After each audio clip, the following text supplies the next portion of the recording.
Welcome back. It's now time for our entertainment segment, which means Kit's here this morning to talk about movies. And this morning, he's reviewing Paranoia. That's right. Yeah, well, the cast in this movie is actually pretty talented. I mean, it's led by Liam Hemsworth. As a younger guy, he's an up-and-comer. But you also have supporting actors in Harrison Ford and Gary Oldman. Love Harrison Ford. Exactly. I love Gary Oldman, so love Harrison Ford. So maybe it would be a good movie. Yeah, you'd think it'd be a good movie, but after watching it, I was a little disappointed. And the primary reason behind that was the performance of Liam Hemsworth. Just to give you a little synopsis of what was happening in the movie.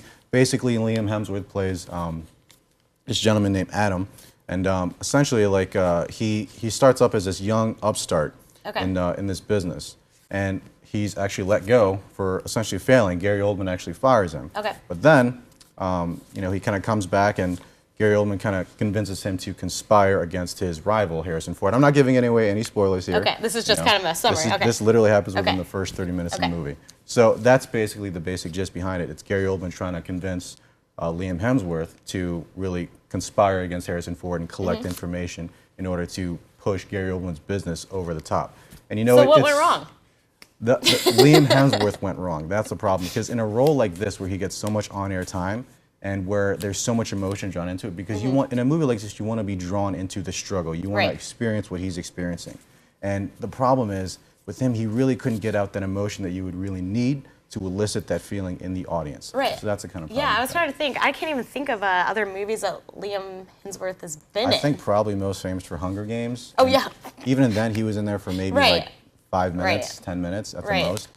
So I'm not knocking him as an actor. I'm sure he would do well in other movies, maybe action Just maybe movies. It wasn't the right role. But I think maybe he was taking on a role that was a little bit too mature for him, because, like I said, in a role like this, you have to elicit the proper emotion. You have to draw the audience in, because you want to experience his struggle. Like, there's so much conflict that he's going through with regards to morals, ethics. There's so much conflict in there, and it's a really deep role, and it requires you to actually really concentrate and focus and, like I said, draw the audience in. But Liam Hemsworth didn't do that good of a job in terms of doing that. It's very dry.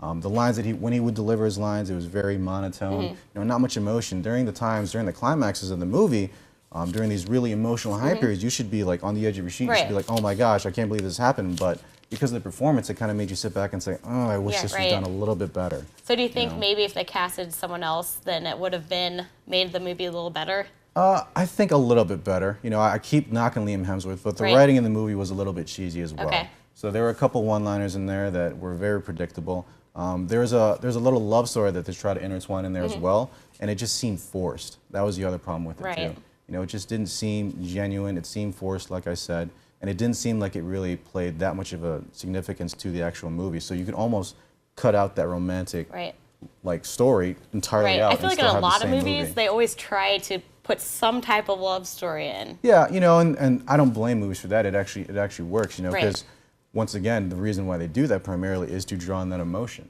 Emotion is everything in movies. If you're in the audience and you are emotionally tied to the movie, it makes that movie that much better. But with the performance, with the writing, and with the forced nature of that romantic entanglement, the movie came off as a little bit subpar. But I must say, it's not all negative. What are the good things? It's a decent movie in terms of the concept of it. The idea was great. Big corporate business, two big corporate businesses going back and forth, and there's a lot of deceit and just a volatile nature overall. And Harrison Ford and Gary Oldman do an amazing job in these supporting roles. And that's something I expected. Harrison Ford, has been a staple of Hollywood for the longest time. Gary Oldman, him as well, but he's kind of taken more of an underdog sort of role. Like, people don't really notice him as much as Harrison Ford, obviously.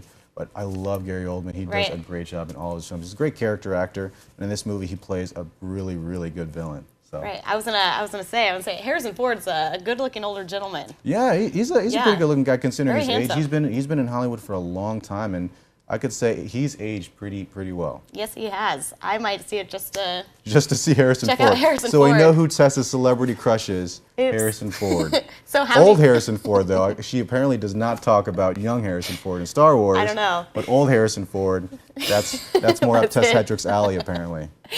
So how many stars would you give this movie? Me, I would probably I'd probably give it 2 stars.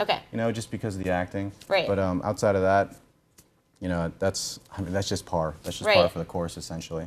Well, interesting. Yeah, go out and see it, for yourself, and I probably will still see it just to check it out. Just to check out Harrison Ford. Great maybe. supporting acting, but the lead wasn't so hot. All right, thank you so much, Kit.